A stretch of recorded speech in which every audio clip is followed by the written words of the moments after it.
torcedores contra o futebol moderno, que o futebol moderno representa a elitização do futebol, a expulsão do povo dos estádios. Entendemos que o futebol é uma cultura popular, mas não só no futebol, mas também em outros setores onde há movimentos, a cultura underground, metal. Também eu participo do movimento Resistência Underground contra o fascismo.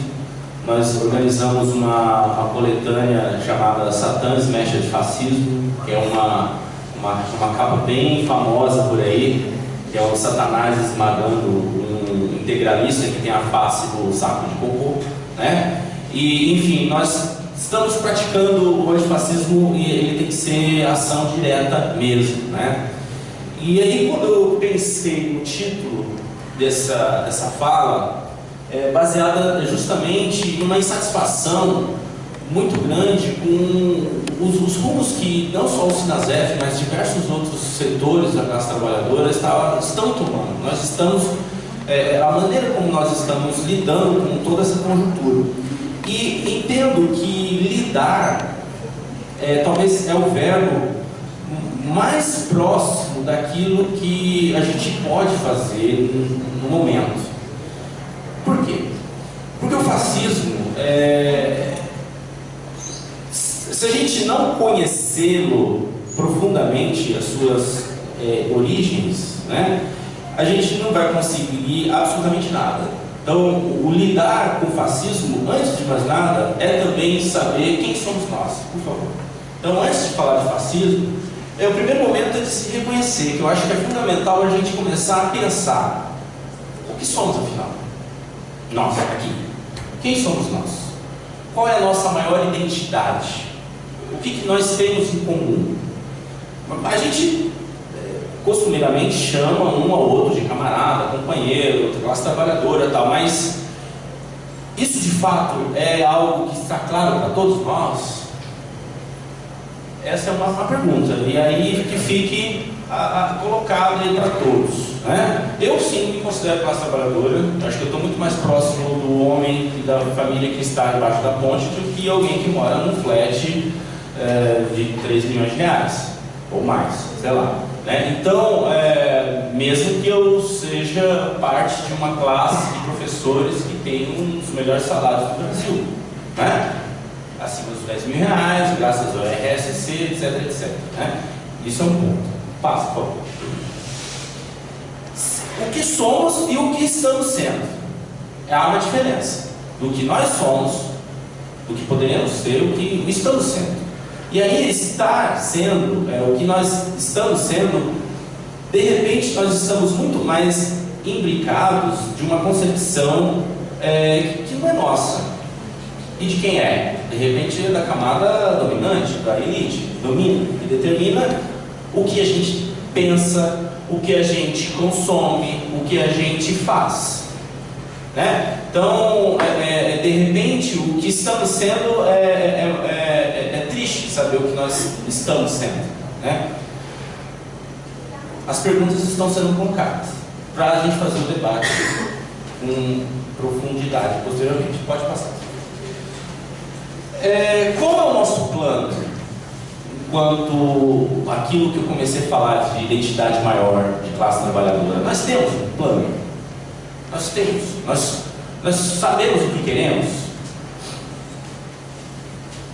Como executá-lo? Nós temos uma pauta. O que queremos, afinal? Nós queremos reajustes salariais, reposição de salário da inflação. É isso? É isso que nós queremos? Só? Ou não? Nós sonhamos. Nós temos ainda outras capacidades de sonhar, de pensar o mundo, pensar o legado que vamos deixar para os nossos filhos. E talvez ter 2 filhas, mulheres, meninas novas, me ajudaram muito a ter esse tipo de reflexão. Que tipo de mundo elas vão ter? O que eu posso fazer para pensar um mundo diferente desse que está se desenhando, sobretudo com a eleição do Bozo, né? E não só o Bozo aqui, mas o avanço da extrema-direita também na Europa, nos Estados Unidos, enfim, o mundo inteiro, né? Será que dá para fugir do Brasil? Será que fora a imigração não vai pegar a gente? São perguntas que nos norteiam. Nesse sentido, concordo com alguns que falaram da necessidade do papel da comunicação. Nós precisamos aprimorar esse papel da comunicação. Ok? Se as nossas disputas estão apenas internalizadas, mas sem reverberação sequer entre os nossos pares, aqui mesmo dentro do Instituto Federal. Nós não conseguimos dialogar com os nossos colegas. Quantos servidores tem só aqui nesse campus, Goiânia? Quantos estão aqui? Ou seja, nem com outros servidores públicos e sequer com outra classe trabalhadora em geral. Os caminhoneiros, as faxineiras, os vendedores, os Ubers e todo mundo que trabalha para sobreviver. 99% da população faz parte desse rol. Eu entendo que é a identidade maior que existe entre nós. Então, esta é a necessidade. E Brasília tomou uma iniciativa de sessão sindical, de nós precisamos nos formar. Formação política interna. E há 2 semanas tivemos um curso do Ademar Lourenço, da Esquerda Online, também faz parte do pessoal, tal, sobre as redes e a resistência. Como a gente vai fazer a resistência? A gente pode ignorar o papel das redes sociais? O que a internet simboliza hoje, a 2.0? Nós temos noção do que é a internet? Além do blog, que você coloca um texto seu lá, um texto de 1 milhão de laudas. Mas a grande questão é, a esquerda, o sindicato, fala, mas nós somos ouvidos? Ou melhor, nós somos lidos? As pessoas têm interesse no que a gente fala? Então, essa questão da comunicação, assim como, não sei se foi você ou outro camarada falou do papel dos nazistas, Como os nazistas venceram? Através da comunicação. Alô? A comunicação é um papel fundamental e a gente precisa ser lido em todas as interpretações do que significa ser lido. Nós queremos ser lido, eu preciso ser lido, as pessoas precisam entender o que eu estou falando. Para mim, ainda que haja discordância, as pessoas, realmente o que eu quero falar, eu quero que todo mundo realmente entenda aqui na padaria ou numa mesa de bar. Passa, por favor. Não dá para negar o papel do poder das redes sociais, o poder de fala, escrever e ser lido. Estamos sendo lidos? Estamos sendo lidos? Estamos pautando alguma coisa? Creio que não. Esse é o nosso desafio também. Investir em informação, de comunicação, de melhoria da nossa comunicação com os nossos colegas, com os nossos pares e tentar compreendê-lo, por qual motivo ele está afastado do sindicato. Esse eu acho que é uma tarefa para a gente já. Estão me ouvindo bem? Beleza. Alô? Bom, vou aproximar mais aqui. Passa, por favor. Nós agimos de ação reativa ou reatividade como plataforma de luta. Nós só lutamos contra. Apenas. Volta à primeira conversa. Nós não temos um plano. Aparece uma bomba, urgente! Vamos lá fazer piquete na frente do ministério, não sei o que, e leva porrada e assim. Nós somos só reativos. Nós não temos um programa. Até sonhamos, alguns até têm uma ideia, mas nós não fazemos luta por aquilo que nós acreditamos. Nós só lutamos contra algo. E tem sido assim há muito tempo. Não é de hoje, não. A ilusão que nós tivemos de que, com a possibilidade de um governo bem eleito, de alguém oriundo da classe trabalhadora, nós poderíamos disputar esse governo, era o que eu ouvia. É um governo de disputa, conciliação de classe, nós temos que ganhar, mas nunca ganhamos nada. Nós sempre tivemos que nos defender, a defesa. Nós estamos sempre assim, na defesa. Passa, por favor. E por não lutar por nada que a gente acredita, nós não conseguimos formar uma teia de afetividade construtiva capaz para identificar qual demanda queremos.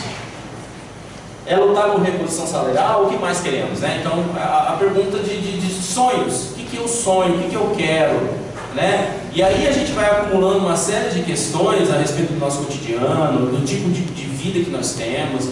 E essa vida é sustentável, ela é saudável, ela é solidária com os outros, ou não? É apenas um modelo pequeno burguês de reprodução do status quo, né? Basta. O fascismo aparece por uma ausência de projeto. Ele não é uma coisa que foi planejada, pensando é a ausência de projeto. Nós fomos convencidos de que era necessário consumir, convencidos de que era necessário se endividar para conseguir um material, uma casa, um carro, um eletrodoméstico, e acabou a história. Foi. Beleza. Só que esgotou esse projeto. Infelizmente, a realidade eu me entendo com isso. Mas aí que está, o fascismo ele não vai ser para sempre. Não tem como a gente viver em constante estado de alerta, de fechamento, de sistema autoritário. Em algum momento ele vai cair. Mas a gente não pode pensar no cair agora se ele está se fortalecendo pela ausência. Como é que a gente vai fechar isso? Como é que a gente vai voltar? Volta ao fascismo. Porque é algo crônico. Está relacionado com violências. Está relacionado com frustrações. Está relacionado com recalques individuais que são potencializados por um discurso muito maior que é irracional, que é do mito, da ideia de nação, uma ideia que consegue juntar e catalisar todas essas frustrações individuais por não conseguir consumir. Então o verbo que a gente pode pensar é a relação com o consumo. Qual é a nossa relação com o consumo? Aí entra o segundo ponto que eu queria falar. Se a gente já se identificou minimamente, podemos então perceber os desafios. De onde vem esse fascismo? Aí eu não vou entrar no fato de que no Brasil houve desde o processo republicano um conchavo entre elites, né? A falta de repaginar, de rememorar, de repassar ou passar algo que ainda não passou. 64 está mais vivo do que nunca, gente. Porque não houve nenhum tipo de condenação das ações do Estado durante os 20 anos da ditadura militar. Não houve. E a anistia, de certa forma, contribuiu para que isso fosse colocado por baixo dos tapetes. Deu anistia para quem sofreu violência, mas colocou no mesmo rol os torturadores, os assassinos, as pessoas que cometeram violências contra os direitos humanos. Importante, né? Os direitos humanos, né? Então esse fascismo brasileiro está aí, né? Ele vem, né, dessa característica, né? Mas é muito mais do que isso. Vai. Wilhelm Reich tem uma definição clássica do fascismo que, segundo ele, é a expressão da estrutura irracional do caráter do homem médio, cujas necessidades biológicas primárias e cujos impulsos têm sido reprimidos há milênios. Tá? Então, enquanto nossas satisfações pessoais estão sendo atendidas, o monstro fascista vai sendo relevado, escondido, adormecido. Então vai sendo guardado. Quando essas frustrações não são atendidas, vai vindo. Aí o ódio ao vizinho, o ódio ao som barulhento, a vontade de matar, a vontade de exterminar, o fim volta à tona. Então, enquanto essas necessidades mínimas desse homem médio, né, não está sendo resolvida, o fascismo vem. Basta. Fascismo é crônico, ele se hospeda em micro-relações cotidianas de indivíduos. Então, ali ó, quando a gente percebe que de repente nós estamos reproduzindo uma piadinha machista, racista, vocês estão entendendo? E esse é um processo que principalmente os homens brancos precisam trabalhar mais, porque eles sempre esteve no topo da questão patriarcal, o homem branco cristão, né? Então, os homens brancos cristãos têm esse papel de desconstrução diária, cotidiana, constante, de mudança de pensamento, de mudança de se isso é relevante para uma ideia de sociedade igualitária. Como pode ser uma sociedade igualitária se eu sou racista? Como eu posso pensar uma sociedade igualitária se eu sou machista com a minha companheira. De fato ocorreu algumas vezes, eu sei. É foda reconhecer isso. De assumir isso. Porra, me desculpa. Não é assim que deve ser. Né? Passa. A primeira questão que precisa ser dita é que o fascismo geralmente se organiza pela noção geral de nação e não de classe.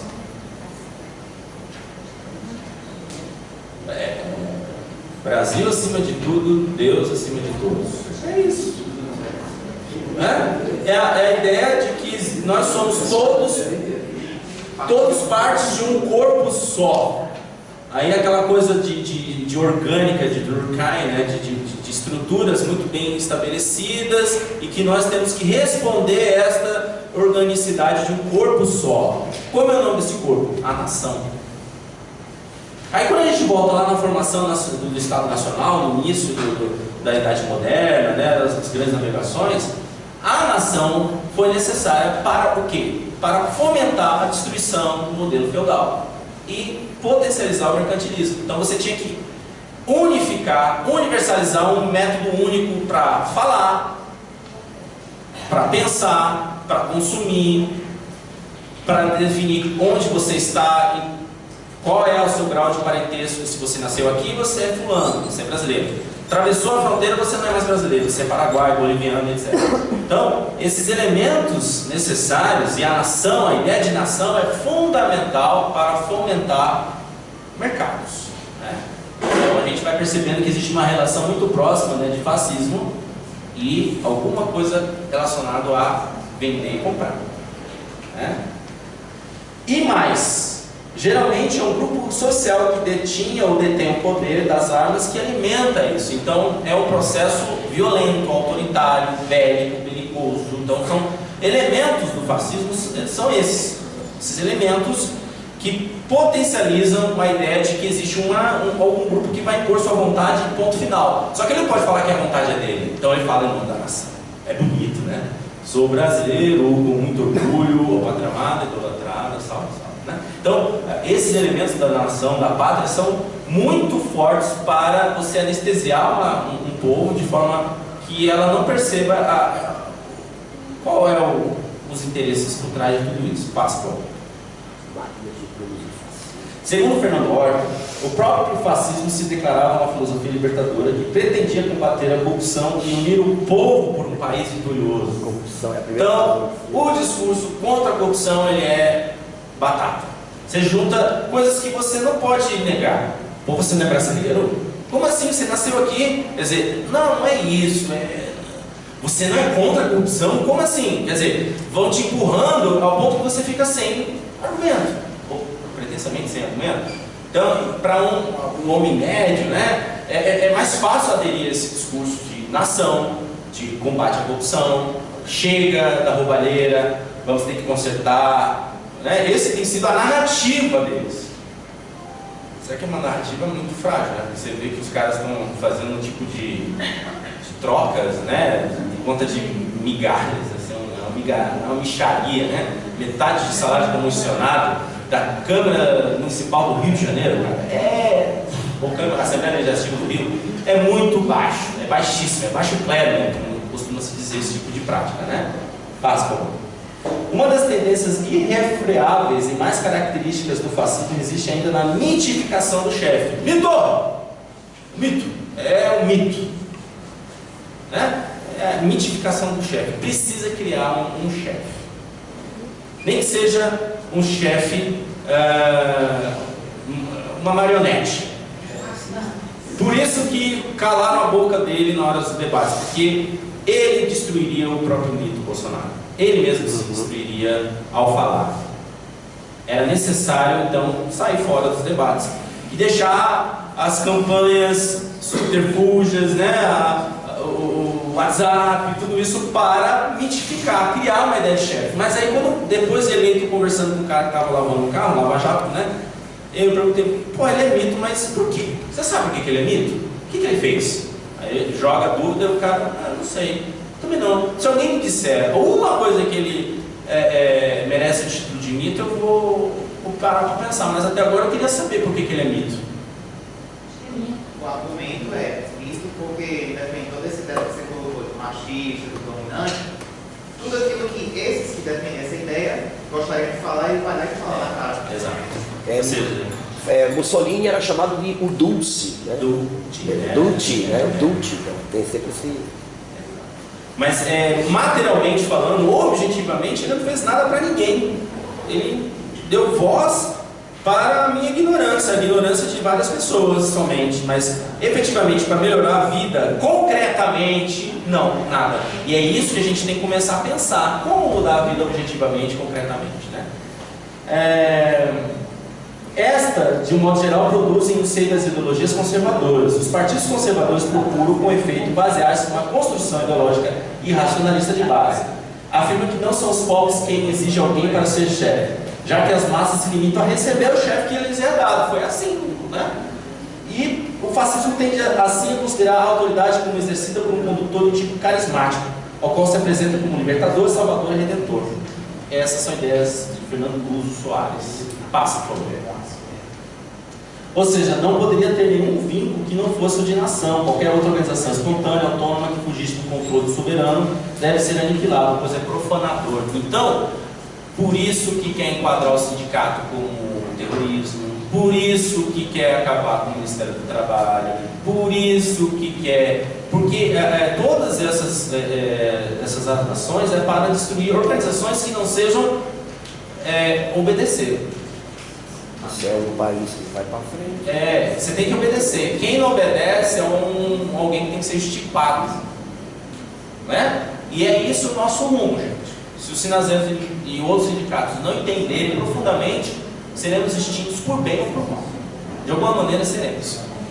Por isso que nós temos que reencontrar o nosso poder de argumento, o nosso poder de fala com os nossos colegas.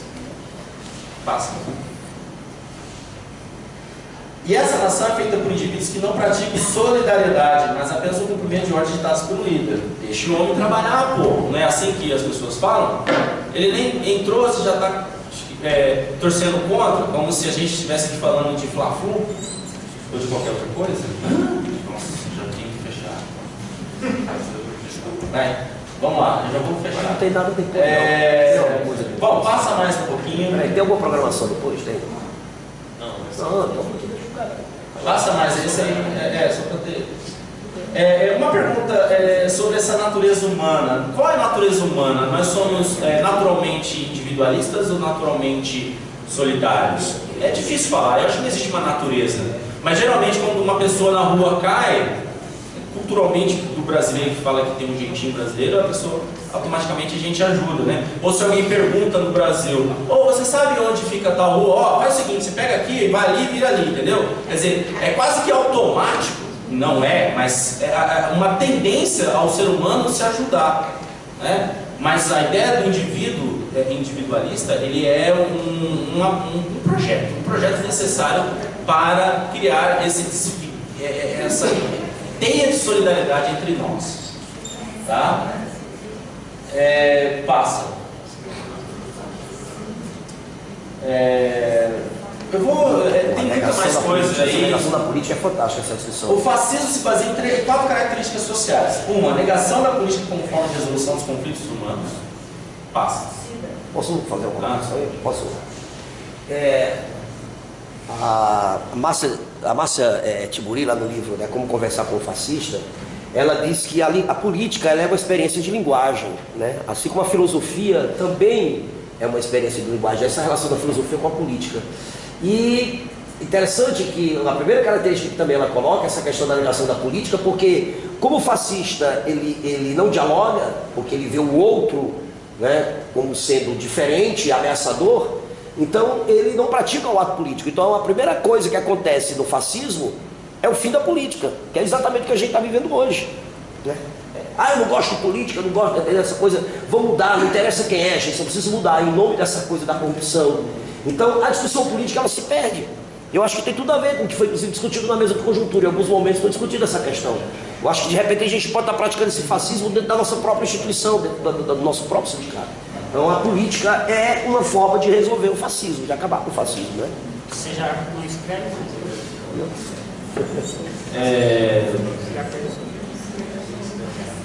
assim, o Olavo de Carvalho, o Danilo Gentili, o filho da sua mãe, não sei o quê, é xingar. O Congresso Conservador, a Conferência Conservadora das Américas, que ocorreu em Foz do Iguaçu, lá, o grupo lá dos milênios falou, temos que atacar, temos que escrachar, xingar mesmo, porque essa é a política deles, ainda que seja a negação da política. A política é antipolítica, né?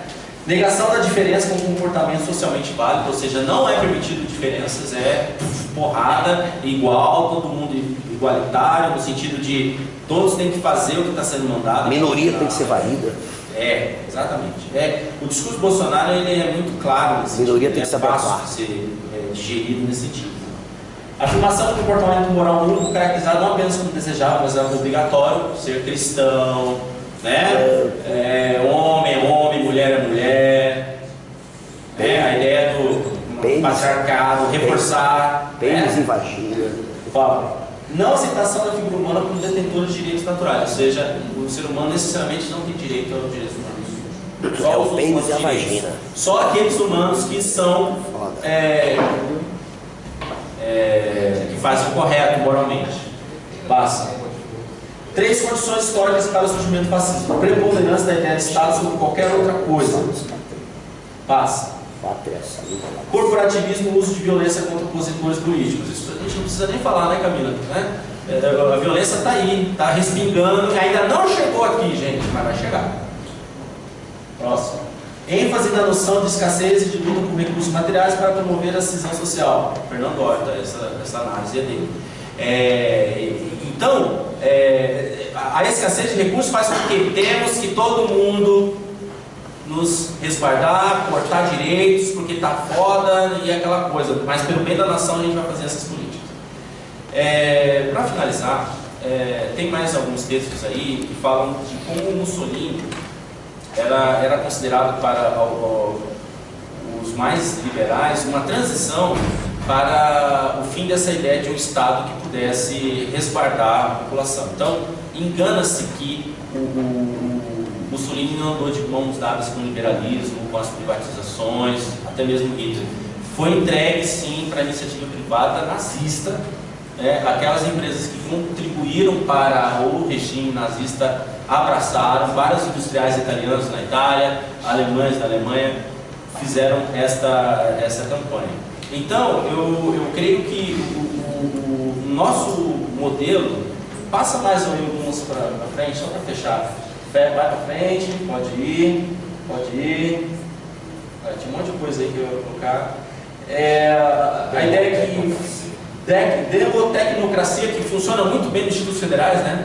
Os reitores dizem, eu tenho que ser técnico, vamos montar uma comissão aqui, mas a democracia ela é só para as pessoas falar, tá vendo? Eu apresentei aqui para vocês, eu sou democrático, viu? Próximo e vai, né? Mas isso aí vai ficar com a discussão para um próximo momento, né?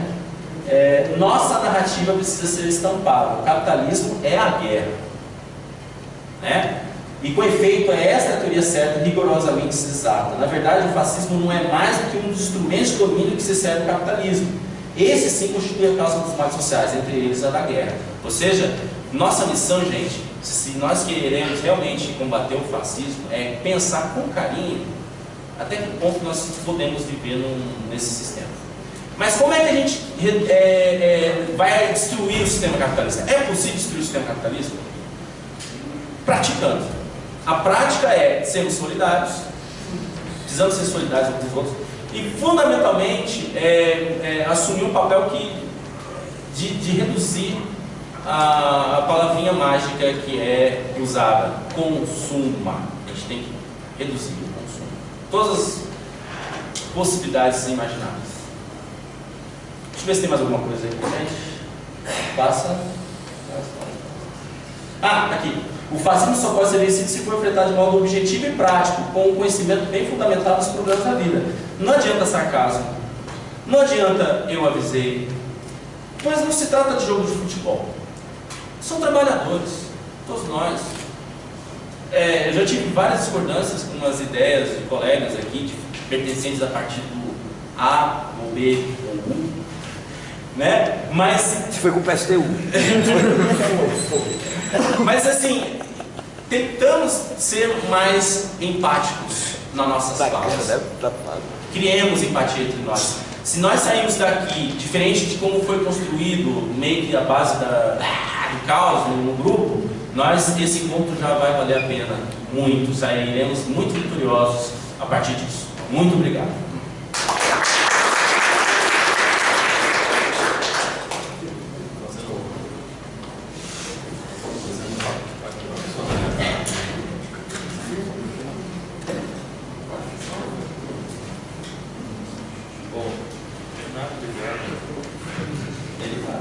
Oi.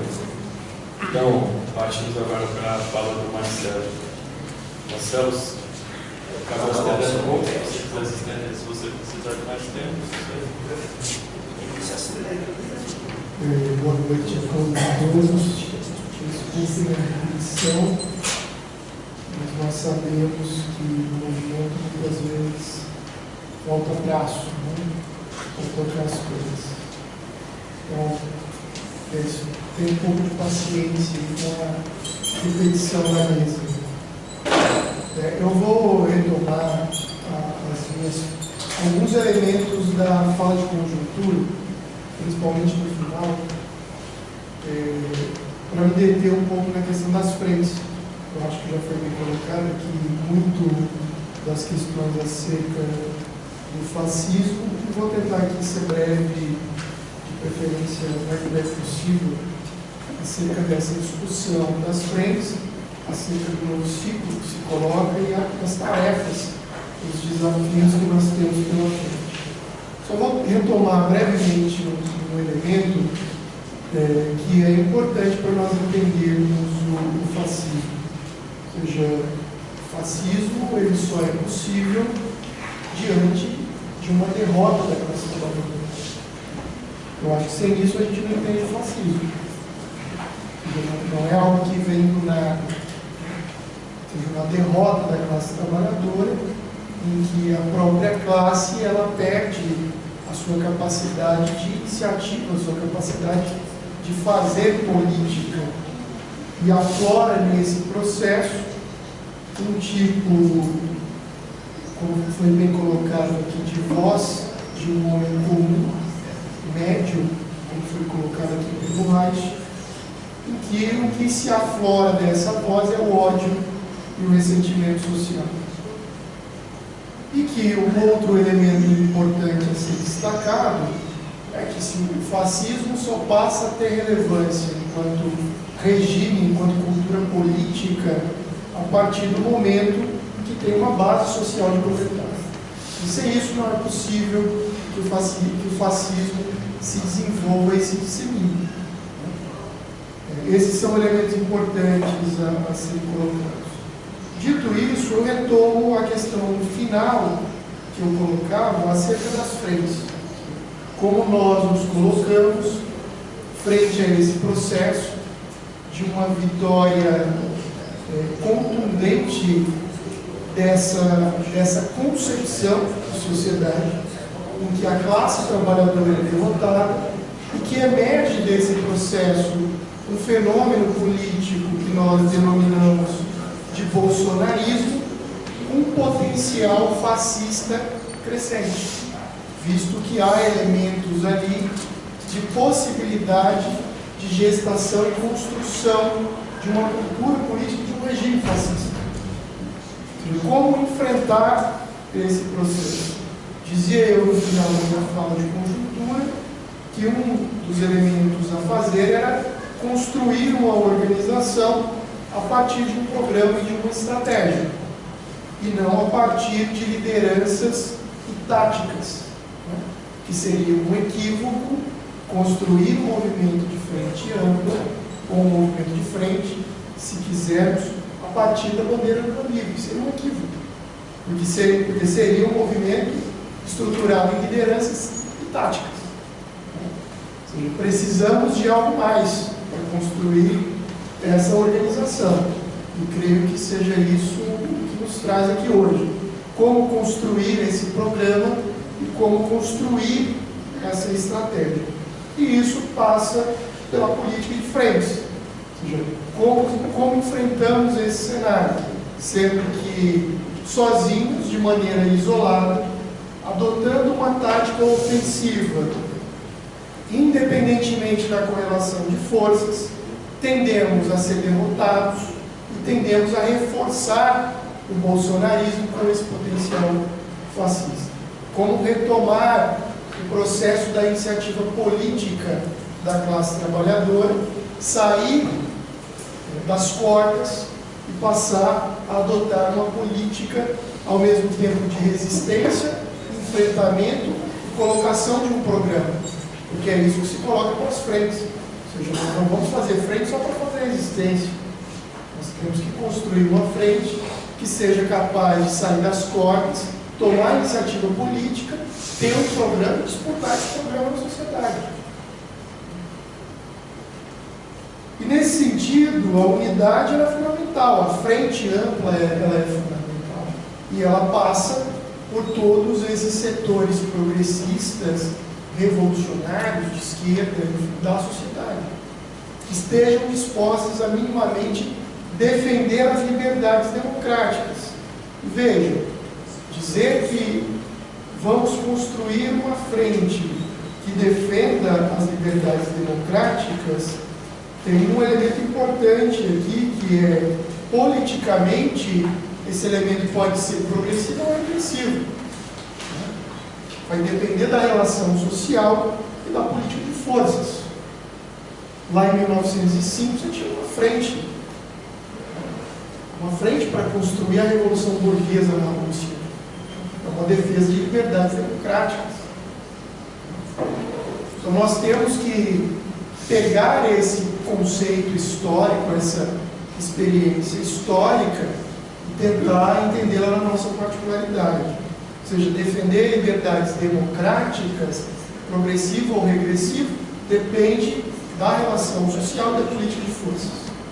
Então essa frente, a sua base inicial é a defesa das liberdades democráticas. No entanto, ela não pode parar nisso, ela não pode ser apenas isso. Então, dentro dessa concepção que eu estou tentando expor, é que pensamos essa construção na frente e pensamos os enfrentamentos a serem feitos. Já foi colocado aqui na análise de conjuntura os elementos gerais desse enfrentamento, ou seja, nós sabemos o cenário que está por vir. No estado de Goiás, particularmente, porque muitas vezes a gente entende o bolsonarismo só como Bolsonaro. O bolsonarismo é maior que o Bolsonaro. O bolsonarismo está no Caiado aqui, que venceu as eleições, revigorando um caiadismo que vai ser um problema grave aqui no estado de Goiás. Porque na base da sua política está os fundamentos do agronegócio, os interesses das grandes mineradoras, os interesses do capital financista. Ou seja, no Rio de Janeiro nós temos um Witzel, né? Uma figura também não muito palatável. Em São Paulo nós temos o Dória. Os caras falando, tá com arma, atira para matar. Então veja, o bolsonarismo não se limita ao Bolsonaro. Ou seja, nós temos aí um movimento, uma cultura política que vem se construindo e se disseminando. Então é algo mais complexo, não é só enfrentar o Bolsonaro. Isso está presente no município, está presente no Estado, isso está presente no conjunto das relações, isso está presente na classe trabalhadora, como por exemplo, no Instituto Federal, os servidores que querem ponto eletrônico. Querem ponto eletrônico. Porque eu quero fazer o meu colega, filho da mãe, que não trabalha, trabalhar. É disso que nós estamos falando, de ódio e ressentimento social, ou seja, das minúcias das relações. Ou seja, eu quero fazer aquele cara trabalhar, porque até hoje não trabalhou. Então tem que ter um ponto mesmo. Então isso está no cotidiano, isso está no conjunto das nossas relações. Então vejam, construir esse movimento não é algo fácil, não é uma tarefa fácil. Enfrentar um Caiado que venceu em 238 cidades, sendo que temos 246 cidades no estado de Goiás, no primeiro turno, não é fácil, não vai ser fácil. dentro desse cenário, a construção da frente ela é de fundamental importância. Eu diria que ela é o ponto-chave, o ponto fundamental da nossa política. Se é que pretendemos sair das cordas, como coloquei aqui anteriormente, ter capacidade de iniciativa política e avançar com o nosso programa. Isso implica numa tentativa de uma organização unificada que passa por partidos, por movimentos sociais, por sindicatos, passa por artistas, por intelectuais, líderes religiosos, passa por uma heterogeneidade de grupos sociais imenso. Então não é fácil.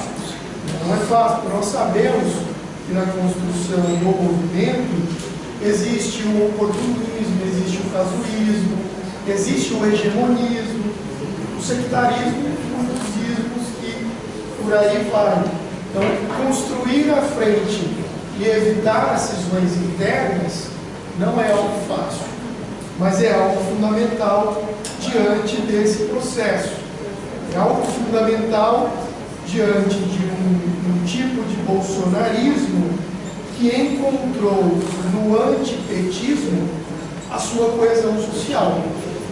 No antipetismo, não naquele antipetismo tradicional lá dos anos 80, dos anos 90, mas um antipetismo contra a classe trabalhadora, ou qualquer tipo de organização da classe trabalhadora.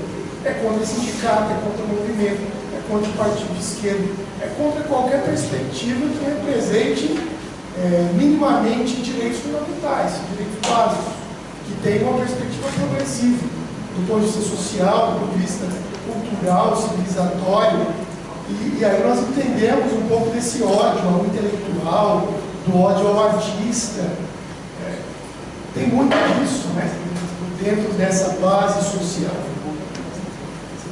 Ou seja, detestar profundamente, ter ranço, ter ressentimento a essa parcela da sociedade. Ou seja, uma negação da própria classe. Ou seja, é uma forma de negação da própria classe. Essa frente, ela se esboçou de uma maneira espontânea no segundo turno, na aglutinação que teve em torno da candidatura Haddad, obviamente não pelas virtudes do candidato, mas pelo contexto e a necessidade histórica. No entanto, ela se deu de maneira espontânea. O grande desafio agora é como dar organicidade a essa frente que teve ali esboçada aos seus primeiros elementos na campanha do segundo turno. Como construir um programa que minimamente unifique essas forças políticas e a partir dela, a partir dessa unificação, se possa construir uma frente para existir e avançar. Que esse vai ser o grande desafio. E obviamente esse processo vai exigir de todos nós, que certamente estaremos nas lutas vindouras aí. O ano de 2019 certamente será um ano muito difícil, será um ano bastante complicado, vai exigir de todos nós as nossas melhores virtudes, né? Vai exigir desprendimento, vai exigir humildade, vai exigir capacidade de estruturar pactos, de construir acordos de forças políticas que em um Estado democrático formal, qualquer, seriam muitas vezes antagônicas, ou estariam em lugares muito distintos. E essa frente vai ter um trabalho fundamental, que é justamente de fazer o trabalho de base. Ou seja, como convencer essa classe trabalhadora que vê no Bolsonaro esse candidato, esse mito antissistema, que enfrenta e nega tudo. Como convencer essa classe de que o projeto emancipatório é outro. E como trazer essa classe para as nossas organizações. Como organizar a classe. Obviamente não como um espírito de luz que mais de vamos organizar a classe, mas organizar a partir dos seus contextos, né? Seja a partir dos seus locais de moradia, de estudo, de trabalho, enfim, organizar a partir das suas demandas postas no seu cotidiano, que certamente serão muitas. Certamente serão muitas.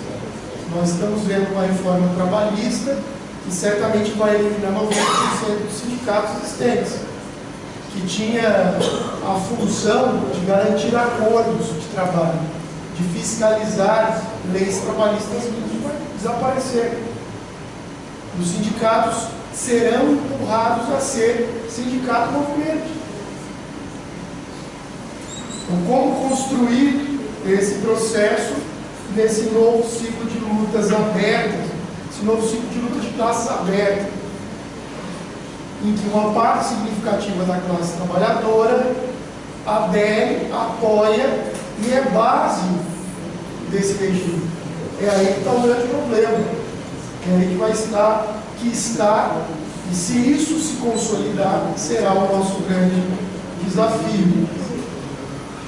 Para além dessas tarefas políticas da frente, torna-se necessário construir aí uma rede complexa de relações, ou seja, aproximar essas organizações, criar uma rede unificada de proteção jurídica política, por exemplo, para que os nossos militantes não sejam presos, não sejam assassinados. Ou seja, criar protocolos mínimos de articulação de segurança, para que a gente possa fazer uma manifestação de maneira mais tranquila, né? Se é que isso é possível, né? Se é possível fazer uma manifestação de maneira tranquila. Mas, enfim, vai ser um esforço que essa frente terá que se debruçar e terá que encontrar meios de tornar viável. Ou seja, manter coesão política entre essas organizações. Isso certamente não é fácil. Ou seja, no interior dos exércitos não é fácil. Imagine um movimento, na dinâmica de sociabilidade. Ou seja, manter os acordos firmados, construir pactos unificados, construir mobilização e manifestação unificada, para que não seja esvaziada, para que a gente não despenda a força política de maneira isolada. E esses desafios são os desafios que esse novo ciclo coloca. E isso é possível numa política de frente. Isso não é possível ser feito de maneira isolada. Não é possível fazer esse empate dentro de uma política enfraquecida. Isso não é possível.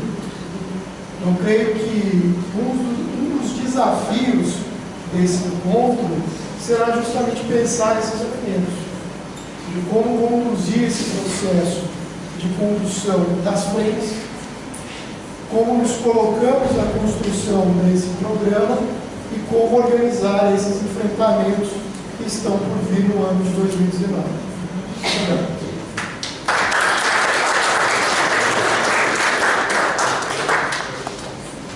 Bom, seguindo a metodologia que foi adotada na primeira etapa, as inscrições estão abertas para o plenário, intervenções de 3 a 4 minutos.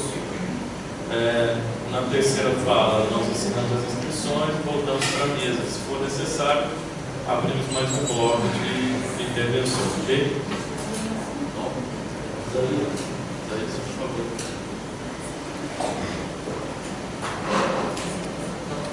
Na terceira? Na terceira? Acho que não.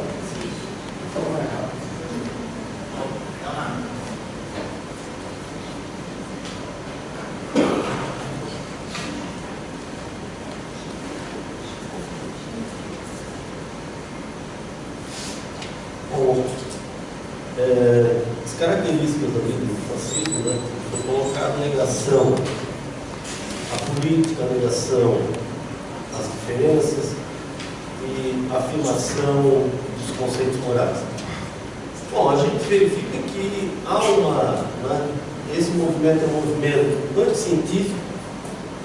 A gente verifica aí na fala de vários ministros, né, defender que a Terra é plana, dizer que não existe aquecimento global, o ministro das Relações Exteriores chegou a afirmar que a globalização é coisa de marxista, tem que se combater com a globalização porque é coisa de marxista. Então você vê aí elementos que são anticientíficos, anticulturais e anti-intelectuais. Agora, a questão é se isso, a gente vê essas características fascistas no governo, porque pelo menos todos aqueles que eu acompanhei até agora, são contra os direitos sociais, né? Os direitos humanos. Eles não têm vergonha de dizer que direitos humanos são para humanos direitos. Mas a minha pergunta é assim: será que esse quadro que espelha o governo vai, e aí é uma pergunta dos companheiros, vai se firmar na sociedade brasileira? Porque nós tivemos aí 90 milhões, já foi colocado aqui, que não votaram nele. Tem 39%, né, dos eleitores, num contexto que a gente sabe que foram usados vários elementos, as igrejas pentecostais, né? Edir Macedo, etc., os fakes, né? Muita gente acreditou no que foi espalhado por aí.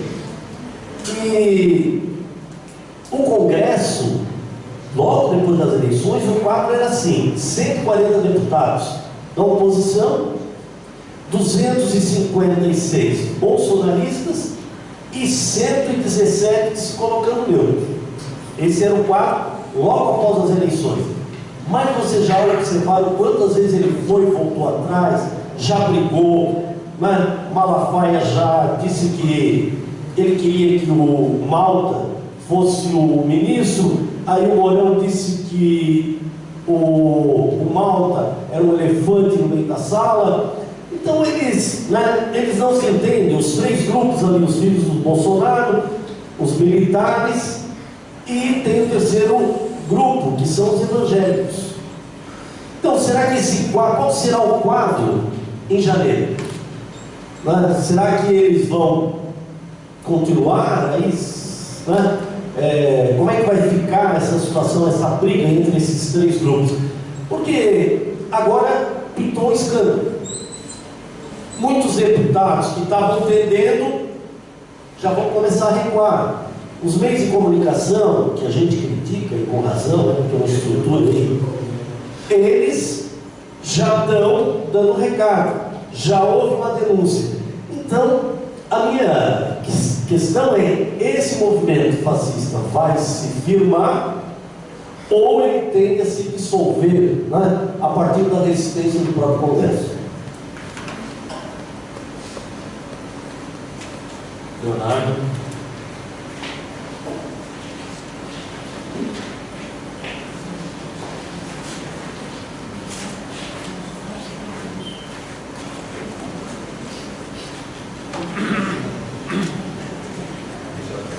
Eu notei que não esqueça. Na verdade, é um apontamento para falar tanto do Júlio quanto para do Marcelo. Para do Júlio, é aquela questão que você colocou aí no seu apontamento, nos slides, aí que a gente vê a importância de estudar a história, né? A gente tem essa questão de olhar para o passado, né, e tentar vislumbrar o futuro. Eu lembro até aquela questão da canção do Cazuza, né? Eu vejo o futuro refletindo o passado, eu vejo um museu de novidade. Essa contradição, né? O museu remete a coisa do passado, a velharia, coisa antiga. Como é que vai ser novidade? A contradição disso, né? A repetição do regime. Então, assim, essa questão da gente perceber, quando a gente estuda um pouco essa questão da história mundial, a Segunda Guerra especificamente, se a gente for refletir, o que aconteceu com a Itália, com Mussolini, com a Alemanha, com a ascensão do Hitler, o próprio Japão imperialista, aquela questão do Deus, né, de que tem que ordenar, remete a essa questão que você colocou do líder. Ou seja, todos eles tinham em comum essa ideia de que eles passaram por um processo de multiproblemas, sociedades com muitos problemas para se resolver. E não é fácil quando você tem muito problema. Então, o que é que eles decidiram? Alguns dizem que é a decisão mais fácil, a decisão mais difícil. Talvez seja fácil no sentido de que é muito problema, vai dar trabalho demais, joga lá na mão do cara. Ele não está prometendo que vai resolver o problema de todo mundo, nesse conceito de nação, vida, de o grande bem comum. Então, é isso. Remete à ideia que você falou, do líder. Ele vai ser o salvador único, dá menos trabalho entregar a mão naquele cara, que vai ser o mito, vai ser o Deus, o glorificador nele, que vai resolver os problemas. Então acho que é meio que aquela visão de muita gente preguiçosa querendo resolver isso, deixa que o cara prometeu e vai resolver. E na fala do Marcelo, é só a questão do apontamento do ponto eletrônico, né? Quando você colocou aquela ideia de vou fazer o cara lá que nunca trabalhou trabalhar. Realmente, assim, é um pouco mesmo dessa linha que você falou do discurso do ódio, mas ao mesmo tempo isso gera aquela linha atrás da orelha para a gente refletir de que a gente precisa tentar e agir para os vários processos existentes atualmente, né? Se eu for pensar assim, por que o cara, será que é só por ódio que ele está defendendo essa questão do ponto eletrônico? Muitas vezes é essa questão de pensar no nosso código de ética enquanto servidor público, né? Poxa, o cara é para ser exemplo, é servidor público, o cara não está dando exemplo, ele falta, ele não vem trabalhar, né? Então, tipo assim, será que realmente é só essa ideia? Ter realmente ferramentas, um estágio probatório que realmente seja probatório, né? Só para passar na cabeça do cara, já sabe que o cara faz, desculpa o termo, né? Cagada, desde o probatório, vai deixar o cara se perpetuar, vai deixar o cara, corrige isso. Uma ouvidoria, de repente, aquela questão de realmente, o cara vai lá, fala, está acontecendo isso, vai apurar, não passa a mão na cabeça do cara, né? Ou então, assim mesmo, um ponto drástico, se pensar, né? Na iniciativa privada, se o cara faz besteira, corte de ponto. Por que no público não? Não, mas não pode, não está ponto de cara, servidor. Então, assim, essa reflexão, né? Ponto eletrônico, bem ou mal, né? Mas por que é essa ideia? Só ódio? Obrigado.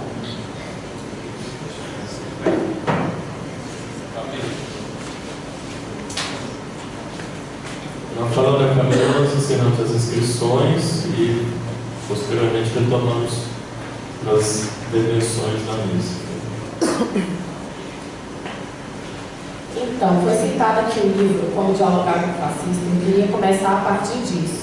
Eu estava em sala, os alunos estavam falando, porque eu tenho um livro Como Dialogar com o Fascista, e eu comecei a fazer um gestinho que era assim, eu sei como se dialoga com o fascista. Eu não falei nada, eu só estava gesticulando.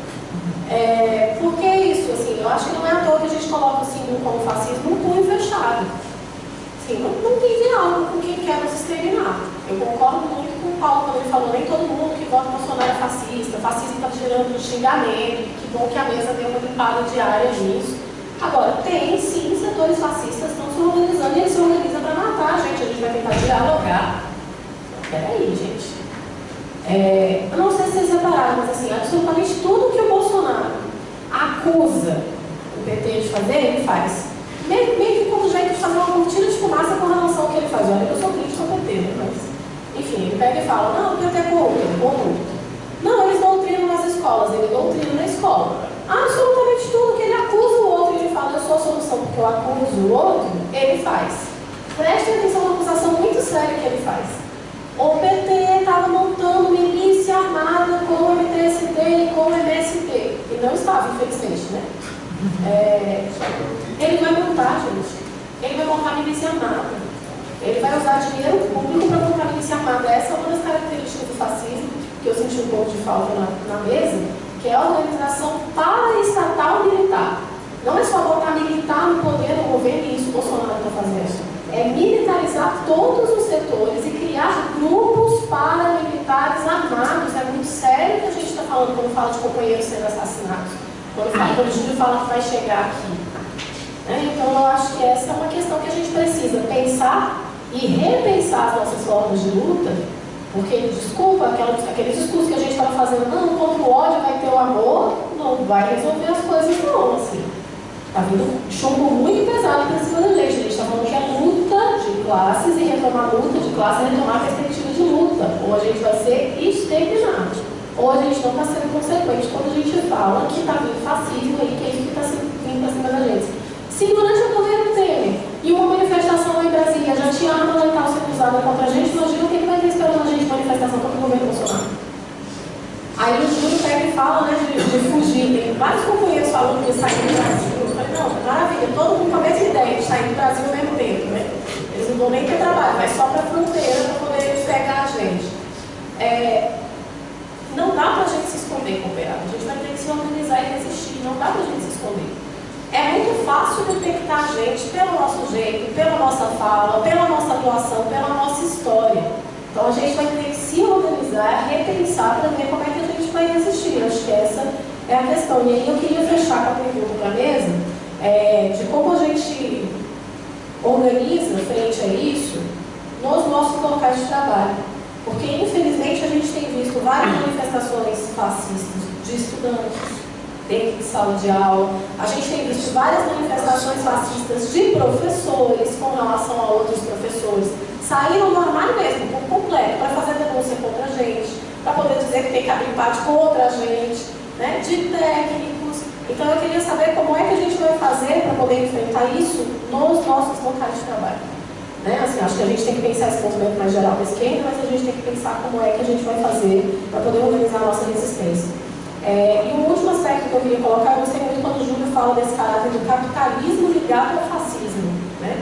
E aí eu acho que contra o fascismo é socialismo mesmo que a gente vai ter que falar. E às vezes quando a gente fala de socialismo, as pessoas pensam, a pessoa tá doida, né? Tá aí falando, a gente tá num puta contexto horroroso, a pessoa tá aí falando de socialismo, tá falando de revolução. É foda como o ceticismo pegou a gente. Porque se chega alguém aqui e fala, não, olha, o planeta vai acabar por conta de tal coisa, por causa de falta de recursos, as pessoas acreditam. Agora se a gente fala, olha, o capitalismo vai acabar, as pessoas falam, não, peraí, o capitalismo não acaba. É mais fácil pensar em fim do mundo do que em fim do capital. É mais fácil querer que venha um meteoro para acabar com a humanidade do que a gente pensar na nossa tarefa que é acabar com o capitalismo. Então acho que contra o fascismo a gente tem que colocar o socialismo. É isso.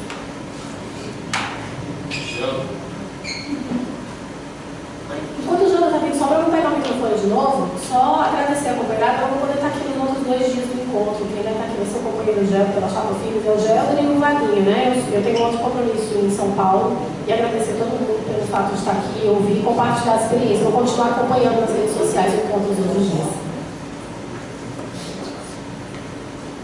Acho que vou complementando algumas coisas que a Fernanda me colocando. Acho que primeiro, e me preocupam alguns elementos, que às vezes a gente tem uma torcida de que o Bolsonaro e o governo dele vai cair de maduro, vai cair de podre, né, melhor falando, né, que ele vai se autodestruir. Muito cuidado com isso. Né? Se a gente for por esse mecanismo, a gente está lascado, porque a gente está vendo o governo Bolsonaro como o Bolsonaro e seus filhos. Galera, é bem tranquilo. Se não for o Bolsonaro, descobriu aqui, pegou esse esquema dele de corrupção, se quiserem tirar o Bolsonaro, é muito fácil. Eles mesmos se matam o cara. Se eles veem que está dando um problema, o Bolsonaro, a família dele, mata o cara. Você acha que eles têm problema com isso? Não. Nem pouco. E aí, a gente acha que vai acabar um governo fascista, etc., por causa que o Bolsonaro não está mais lá? Vocês lembram quem é o vice dele, né? Não, meus caras. Melhor deixar o Bolsonaro. Não, se o Bolsonaro não tiver, vai o Mourão. Se não tiver o Mourão, vai outro menino ali. Não é ele em si. A gente foca muito na figura, né, e esquece dos outros elementos. Então, ele não vai cair de maduro, só vai cair com a nossa luta. Se a gente não se colocar em movimento, não se colocar em luta, e aí nisso, usa como agitação essa questão, olha, ele também é corrupto, etc., beleza, como agitação, mas a gente não pode só colocar como se fosse a figura e a demonização deles. Tem que discutir todo o projeto. Não só, senão a gente vai discutir, vai cair na discussão entre corrupção e corrupção. Me derrubaram falando que eu sou corrupto, agora eu vou derrubar eles também falando que ele é corrupto. Isso não vai resolver nosso problema. Se a gente não for a fundo dos problemas nossos, né, e ver que o capital que gera toda essa carnificina entre aquelas trabalhadoras, às vezes mais escancarada, às vezes menos, né, porque ainda o Bolsonaro não assumiu. Foi um acampamento inteiro que tacaram fogo, mas outros 2 companheiros que morreram. E não só agora. Né, em Mato Grosso, lá em Colniza, os pistoleiros já mataram não sei quantos lá. Tempinho atrás, não foi muito tempo.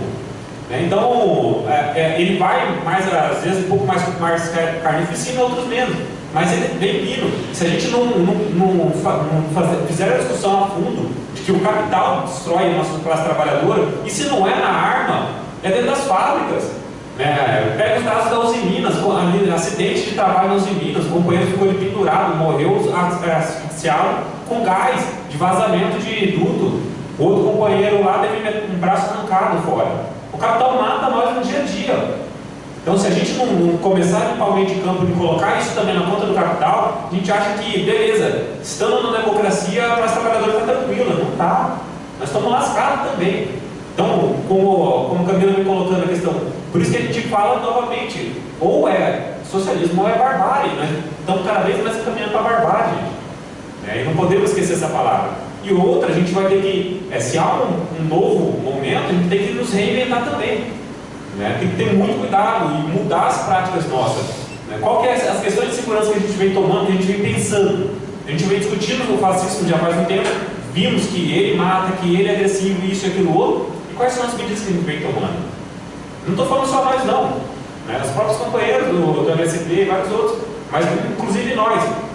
A gente vai ter que mudar até mesmo, pensar em tudo, até no lugar que a gente está fazendo congresso, no lugar que a gente está fazendo nossas plenárias. Porque imagina, para a polícia quiser nos pegar, né, uma polícia do Bolsonaro, qual que vai ser? O que eles precisam fazer? Para pegar cada um de nós, saber onde a gente mora, telefone, RG e CPF. Meu, ele vai lá no guichê do hotel que a gente está hospedado no evento e fala assim, olha, faça a listagem aí dos hóspedes de vocês, congresso. Resolvido. Olha só, não precisa trabalho nenhum. Vai ali e pede uma listagem. Está todos os nomes, telefone, tudo nosso ali. Então a gente vai ter que pensar muito bem em todas as atividades nossas. Até a questão de segurança. Desculpa interromper.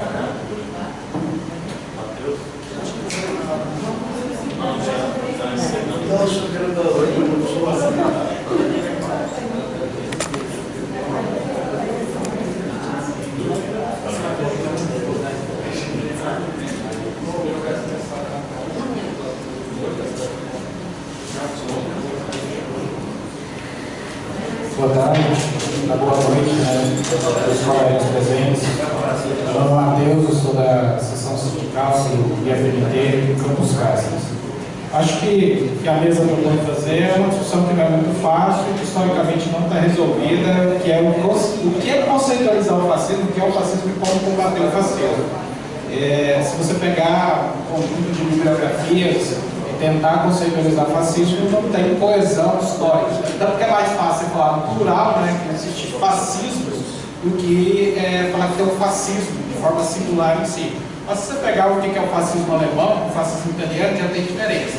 Você traz para a lógica do Beniguin, vai tentar caracterizar o que foi a ação integralista brasileira, você vai ver que tem particularidades. Mas é claro que alguns elementos são fundo comuns nessas interpretações, que eu acho que os colegas mais ou menos conseguiram apontar alguns fundos que, no campo da esquerda, a gente tenta apontar que isso seriam elementos do fascismo.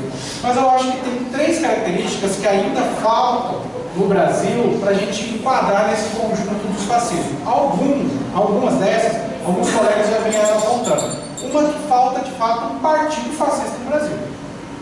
Partido, quando eu falo, não é no sentido do partido institucional, mas do partido de uma parte da sociedade que age com xenofobia, age com processo de extermínio e que tem a lógica paramilitar que uma das colegas que me antecedeu colocou. Isso não tem claro mudado no Brasil.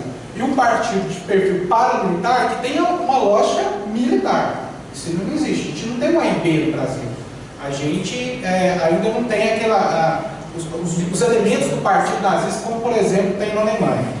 Outra característica que alguns colegas também apontaram aqui é ganhar uma massa de forma disciplinada da sociedade. O operariado, os caminhoneiros, uma grande dos caminhoneiros agora pode até apontar isso. Talvez, por exemplo, Bolsonaro dá alguns ganhos para esses movimentos, como por exemplo fez Vargas. Vargas não é fascista em si, da forma clássica, mas para ganhar parte do operariado, ele pega reivindicações históricas que tinha no período anterior, e ganha parte do operariado. Que inclusive a IB também, dando apoio para Vargas, em determinado momento histórico ganha. E outra característica que falta é a anulação de determinados setores sociais que fazem oposição ou extermínio. Extermínio já tem, mas quando eu falo extermínio, é extermínio de massa. Extermínio já tinha no governo anterior. Os dados da CPT apontam isso, inclusive o volume é muito alto. Tinha ataques ao movimento operário, pega o caso das hidrelétricas no estado de Rondônia, massacre, usando de forças de repressão. Mas em si não era fascismo, é uma dinâmica conservadora, mas não era fascismo. Então, do meu ponto de vista, faltam essas três características. Tem elementos, vários, né? Mas para concretizar movimentos fascistas e um governo de fascismo, falta isso. É claro que eu não estou falando aqui no intuito de aliviar a situação, porque vai chegar isso, um turno pode acontecer. Tá? Pela aceleração do processo histórico, isso pode acontecer. Aí eu acho que agora o negócio é entrar na polêmica, tem consenso. Unidade de ação, nós vamos fazer. Inclusive agora no segundo turno nós fizemos unidade de ação. É claro que resguardando a independência política de cada setor. Eu pedi voto para Haddad. Me doeu pra caramba, tá com o colega do lado do trabalho, a gente briga em plena aqui do Cidazé, mas eu fui, a gente fez unidade de ação. Tá? Agora, é óbvio que eu também defendo a formação de uma frente, mas qual frente? Porque frente policlassista, nós fizemos lá os stalinistas fizeram e fizeram lá no final da guerra. Qual foi o desdobramento no Brasil? Unidade Nacional, com Vargas, Unidade Nacional com Dutra, que depois matou e exterminou mais de 50 dirigentes do Partido Comunista. Unidade Internacional com os liberais, inclusive sustentando mitos também, né, figuras mitológicas no campo da aliança, né, contra o fascismo, e abortou a revolução em escala internacional. Frente policlassista não quer. Porque frente policlassista, a tendência é novamente um governo de conciliação de classes. Talvez a gente fique mais tempo no poder e a direita pode voltar e voltar com mais força ainda. Aí talvez seja um fascismo mais pleno, com maior número de extermínio. Eu acho que nós temos que encaminhar, isso vai ser a disputa do Sinazé, já está lógico, isso aconteceu aqui na mesa de abertura, e que será no próximo período. Aí eu acho que a gente tem que defender uma frente única e classista, e em escala internacional, para enterrar o fascismo, a nossa autonomia de classe. A gente pode até fazer ações, né, unitárias para setores liberais brasileiros, mas resguardando, obviamente, a nossa autonomia política.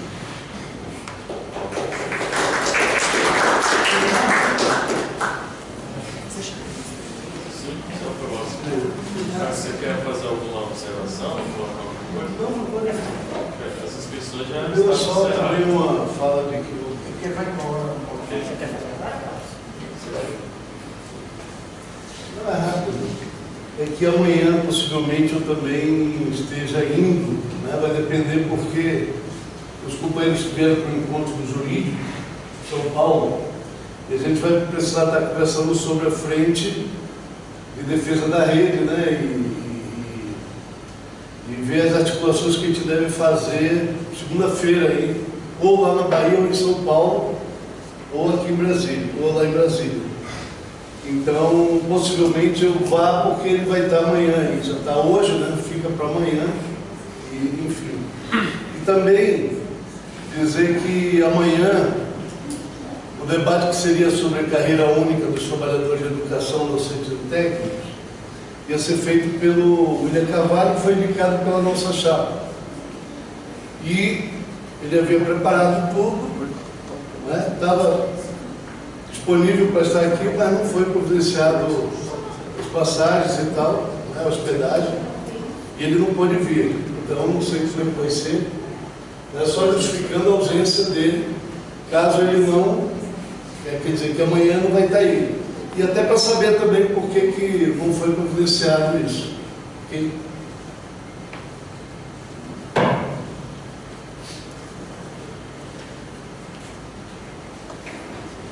Então, boa noite aos companheiros e companheiras de novo.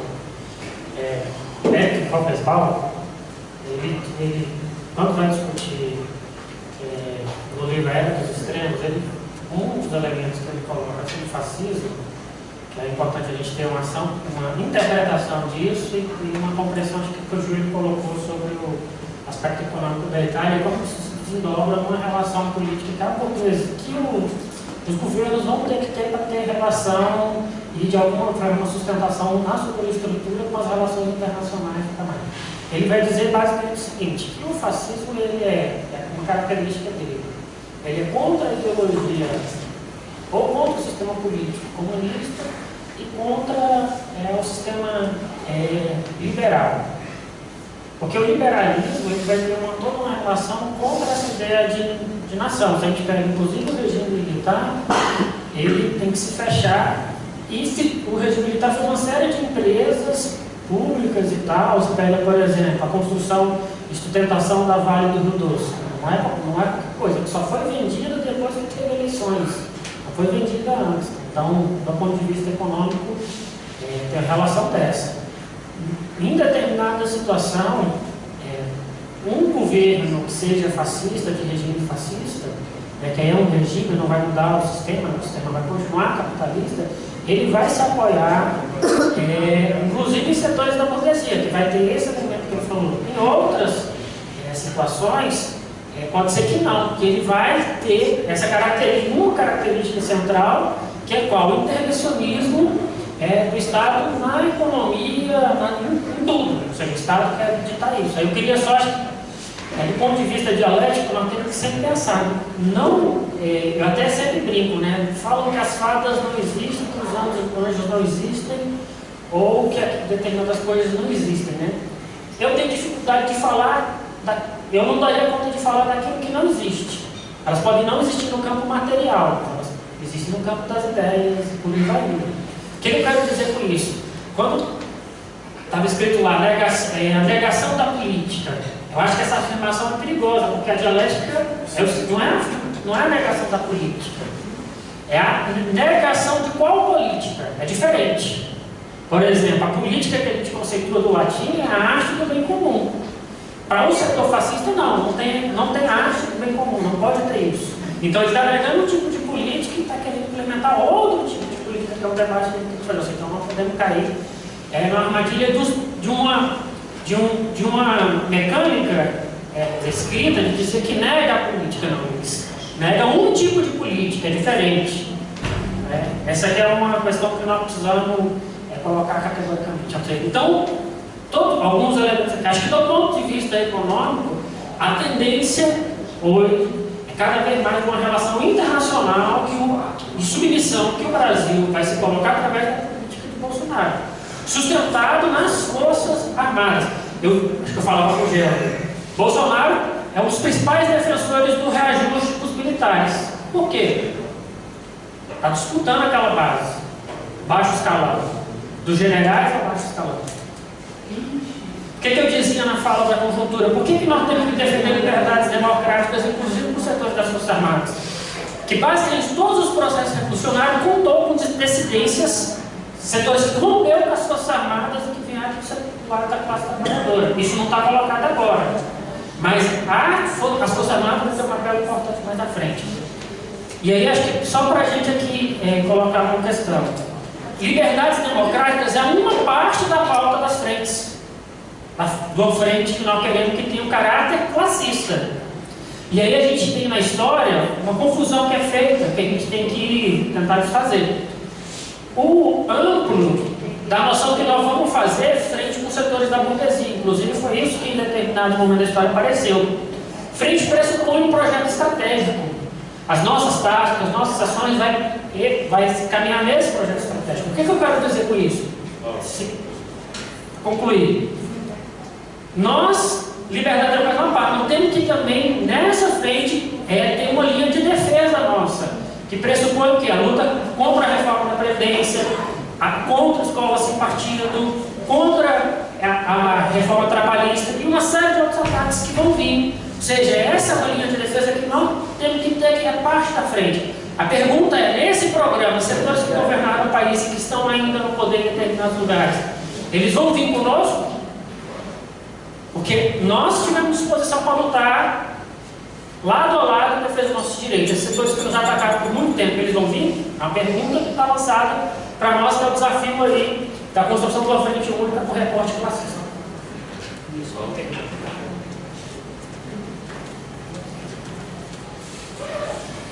Dessa vez eu não vou discordar com o Paulo,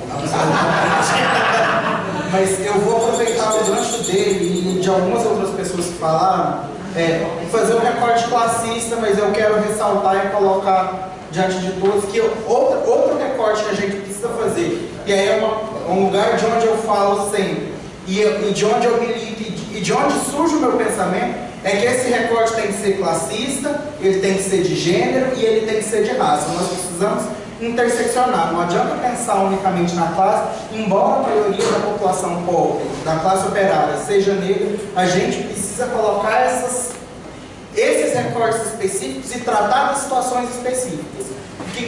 E aí, embora eu defenda os avanços que o governo anterior, até a Dilma, trouxe para essas populações, o genocídio da população negra continua, nossos jovens continuam sendo continuaram sendo assassinados nesses 12 anos de governo petista, como continuam hoje.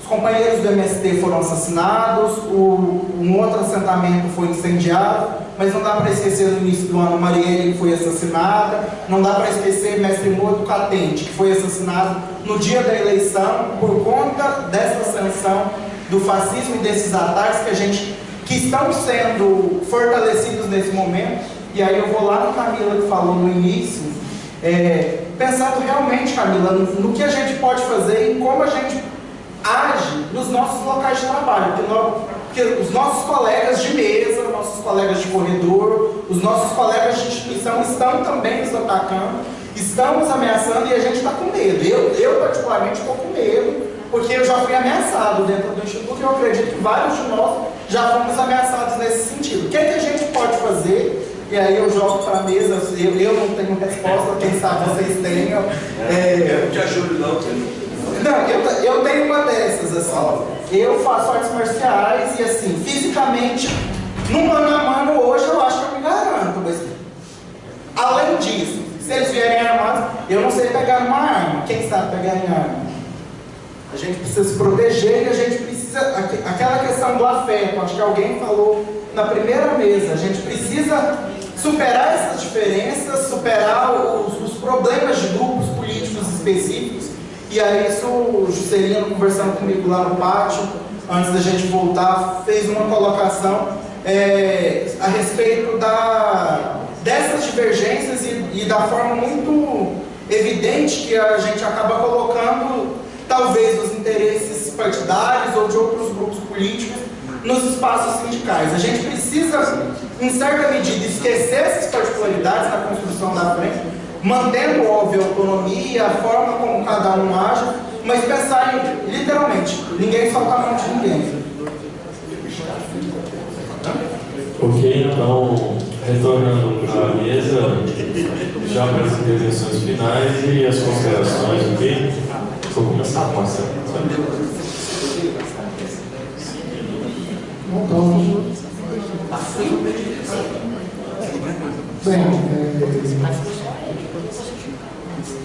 Primeiramente, eu penso que é um equívoco acreditar que alguém chega ao poder num país complexo como o Brasil sem projeto, sem base social. Ou seja, por mais que tenhamos críticas à figura, e temos muitas, existe um projeto ali, existe uma base social. Existe uma base de sustentação. Por mais que tenhamos críticas e temos muitas. Com relação ao Congresso Nacional, o Congresso Nacional ele existe dentro de um contexto de um sistema político em decomposição. O sistema político da nova república foi decomposto.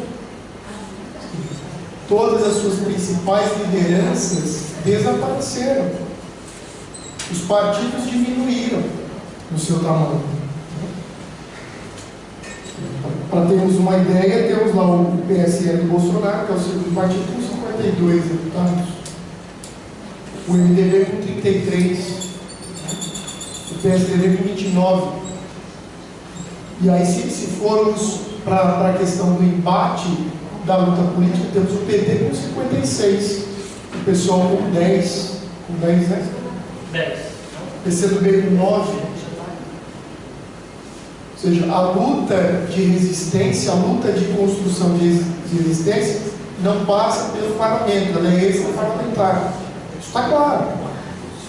Não é uma luta parlamentar, por mais que tenhamos que contar com os parlamentares para fazer essa luta.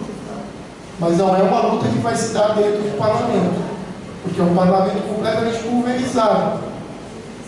Não é por um acaso que o Bolsonaro opta por construir o governo a partir das bancadas, que é onde a sua base governamental está estruturada.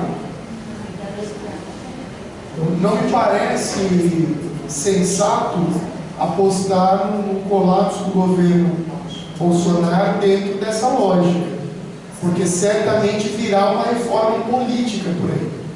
A questão é que nós não sabemos qual é a base dela.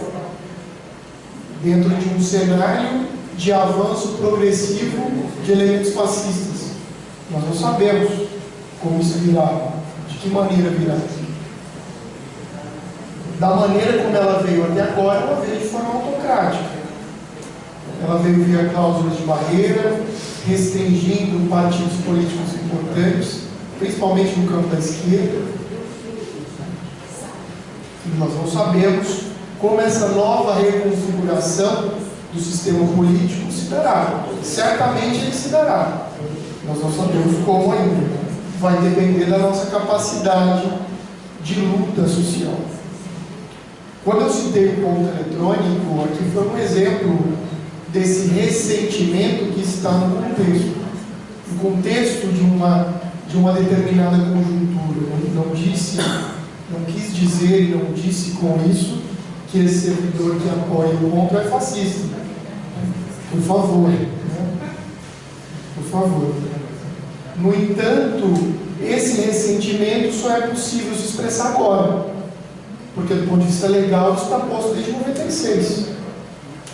Por que esse cara que é a favor não fez uma luta ali para garantir o ponto? De 96 para cá. Porque nós tivemos uma derrota da classe trabalhadora. E esse cara assumiu um discurso conservador, autocrático, que dialoga com esses setores organizados em torno de uma possível consolidação fascista. Por que alguém vai abrir mão de princípios democráticos básicos?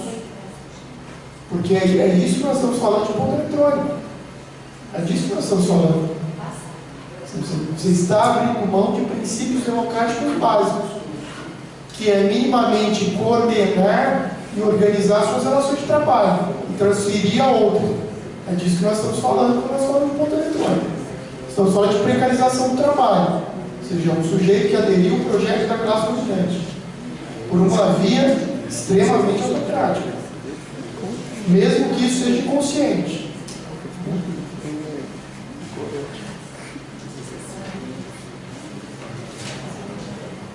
Ok. Com relação à frente, eu vou terminar aqui com relação às frentes, né? Que frente? Qual é a frente? Bem, a frente, do ponto de vista teórico, ela é uma formulação da Internacional Comunista, né? Ou seja, dentro de um contexto bastante conturbado da Revolução, e que é necessário fazer uma aliança com o campesinato para defender a Revolução. Ela é constituída nesse espectro político, do ponto de vista histórico. Agora, qual frente? Qual frente, meu amigo, vai depender da nossa capacidade política. Ou nós vamos abrir mão de fazer política? A princípio, o que unifica essa frente? São as liberdades democráticas. São as liberdades democráticas. E isso, existe um espectro, um amplo leque de sujeitos políticos, de organizações políticas dentro dessa frente, que vão fazer política. O que ela vai ser posteriormente depende dessa construção. Não existe uma frente a priori. O que nós temos a princípio é o que unifica a frente. Agora, o que ela vai ser como resultado final depende da capacidade de fazer política, do que o Lenin chamava de hegemonia, né? Ou seja, qual a sua capacidade de atrair outras forças políticas para o seu programa, para o seu projeto? Ou você quer que todos venham e venham aderir ao seu projeto de maneira espontânea, como se fosse uma luz que ilumina o horizonte de todo o ciclo? Em política a coisa não funciona assim. Então eu penso que a qual frente vai depender da nossa capacidade de fazer política, vai depender da nossa capacidade de organização, de constituição do programa, de entendê-la como uma estratégia, não como uma tática, de uma estratégia para construir o socialismo.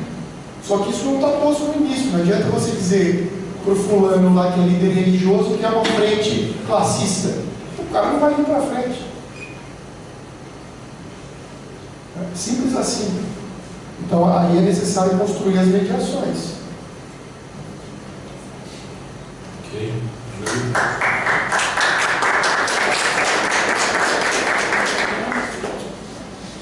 Quero agradecer a presença de todas e todos aqui.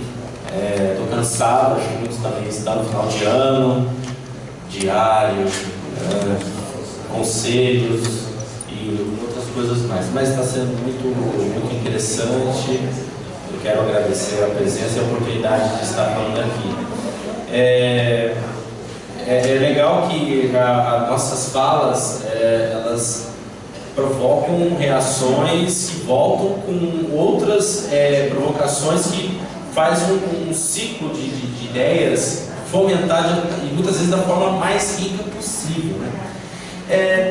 Quando a Camila fala sobre a possibilidade das pessoas serem muito céticas com o fim do capitalismo, é curioso como o sistema capitalista tem uma narrativa, né, de narrar, de falar sobre a sua própria destruição pelos blockbusters, né, os filmes que falam sobre o fim do mundo ou invasão extraterrestre, né? Como isso vende, né, o dia do extermínio, ou seja, aquilo que de repente o Fukuyama e o Hannah White falavam lá na década de 90 sobre o fim da história, que o mundo vai acabar capitalista. Não tente acabar com o sistema capitalista antes do fim do mundo, né? E vende muito a ideia de pensar o fim, de pensar como vai ser a sociedade. Mas essas mesmas indústrias cinematográficas dão muitas dicas de como vão ser as técnicas de controle. Aí você vê as séries como a Black Mirror, Handmaid's Tale, enfim, outras que vão mostrando como são as possibilidades de controle. Pensando nisso, até que ponto a gente pode dizer que uma religião vai morrer? É possível falar que o cristianismo vai morrer? Assim como as religiões egípcias do Antigo Egito morreram, em tese, né? Morreram no sentido de não serem cultuadas como são cultuadas hoje. Vou mais além. Michel Louis, ele organizou uns ensaios de Walter Benjamin que fala sobre o capitalismo como religião.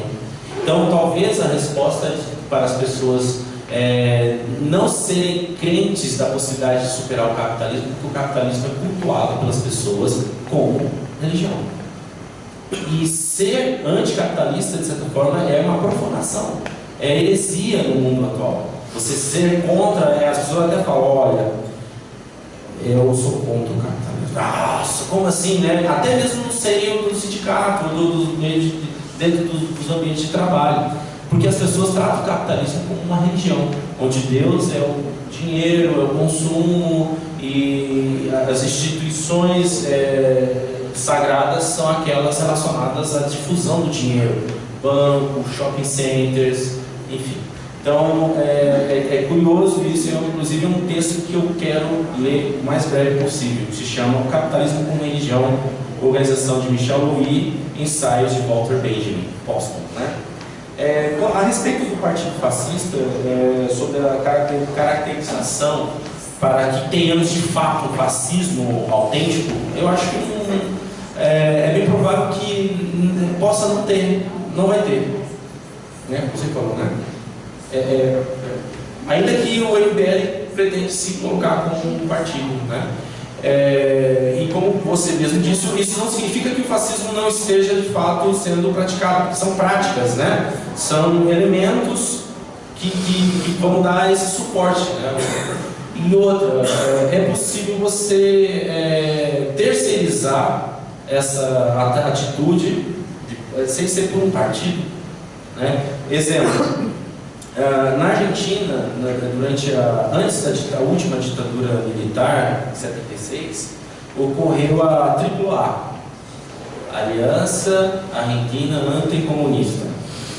800 pessoas sumiram em 75. Isso é um partido. Sim, mas não é um partido institucionalizado. Sim, exato, mas não, a AAA, como ocorreu na Argentina, como ocorreu em outros momentos da história do mundial, na Itália, na Alemanha, já está em funcionamento no Brasil. Esse partido já ocorre. O problema é que a gente banaliza a vida dos índios, não você ou eu, mas a sociedade como um todo não vê com preocupação se índios estão morrendo. E agora estamos sem terra. Aí o Brecht começa a fazer muito sentido, né? Primeiro foi os índios, aí depois foram os quilombolas, depois foi o MST. Daqui a pouco é professor, E assim vai, entendeu? Eu acho que o partido já está sendo plantado, já está sendo organizado muito antes até mesmo da eleição do Bolsonaro.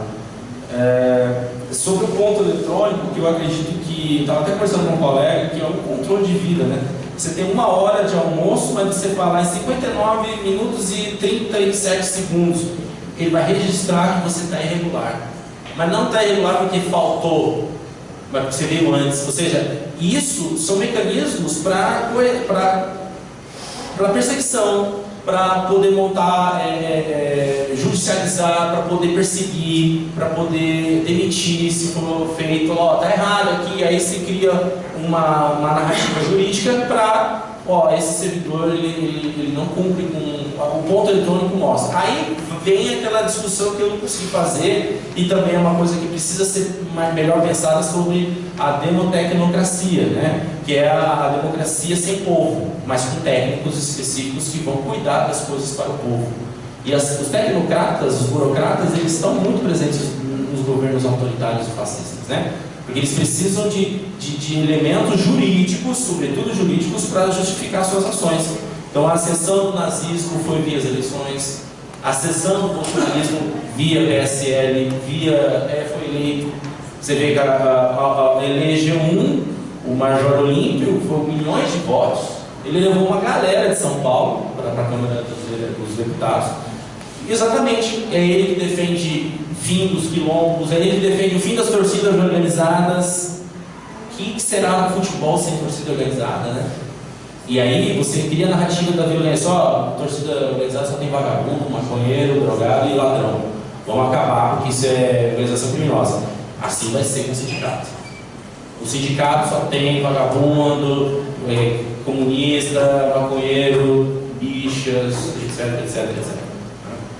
A questão é que eu penso que o que nós temos que fazer é um trabalho muito base, é um trabalho cotidiano a todo momento, de ir na fila do supermercado, ainda que seja de forma espontânea, individual, mas a todo momento nós precisamos pensar atitudes coletivas de como dialogar com o povo, para primeiro pensar economicamente, objetivamente, materialmente, como a vida das pessoas vão melhorar ou não com uma reforma da Previdência.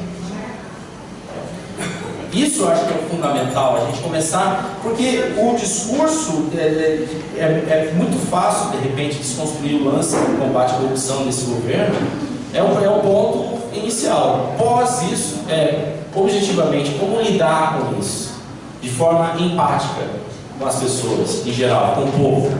Então o sindicato precisa apoiar ações relacionadas com movimentos sociais, movimentos culturais, sair dessa redoma meramente sindical. O sindicato tem que sair, tem que dialogar mais com vários movimentos, tem que apoiar os estudantes, tem que apoiar o movimento negro, movimento LGBT, movimento vegan, movimentos que provocam uma discussão sobre essa sociedade que está aí, provocar o status quo, em termos gerais. Eu vou fechar aqui só mais uma coisinha aqui. Eu tenho uma chargezinha que fala sobre o aparelho repressor, né?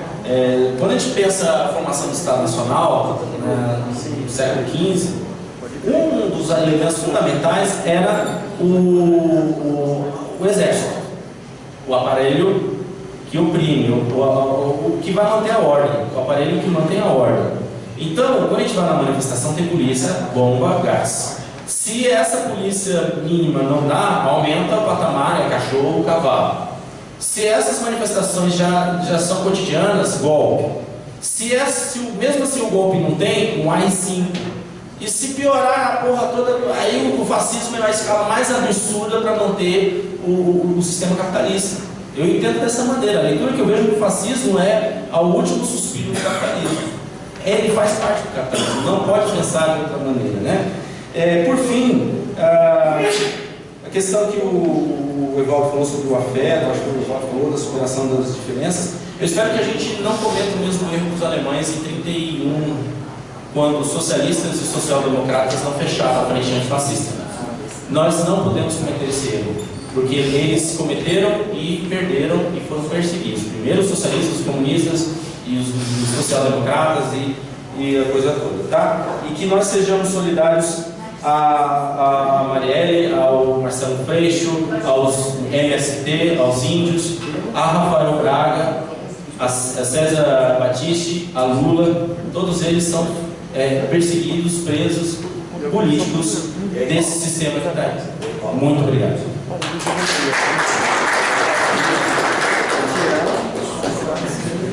Bom, Sérgio, só fazer uma colocação, Sérgio,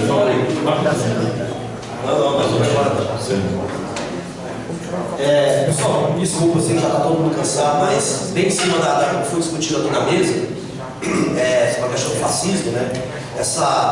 Eu percebi que algumas falas da Camila, do próprio Júlio, né, do companheiro aqui, Marcelo, que há essa naturalização, né, do fascismo em nós e que a gente já pensou sério do armário, né? Em algum momento houve essa discussão aqui. E aí tem um texto do prefácio, né, do livro de Márcia, que ele diz o seguinte, Rubem Casara, né, que faz a apresentação do livro, diz o seguinte: há uma fábula oriental que apresenta a história de um homem que, enquanto dormia, teve a boca invadida por uma serpente. A serpente alojou-se no estômago, de onde passou a controlar a vontade do homem. A liberdade desse infeliz desapareceu. Ele estava à mercê da serpente, já não se pertencia. A serpente era responsável por todos os seus atos. Um dia, o homem acorda e percebe que a serpente havia partido e que novamente era livre. Deu-se conta então que não sabia mais o que fazer da sua liberdade, que havia perdido a capacidade de desejar, de agir autonomamente.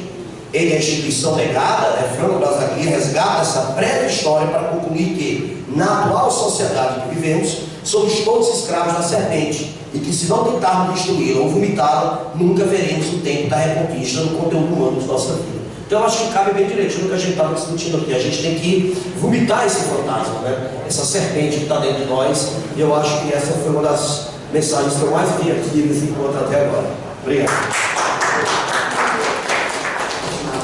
Pessoal, obrigado pela presença, pela participação.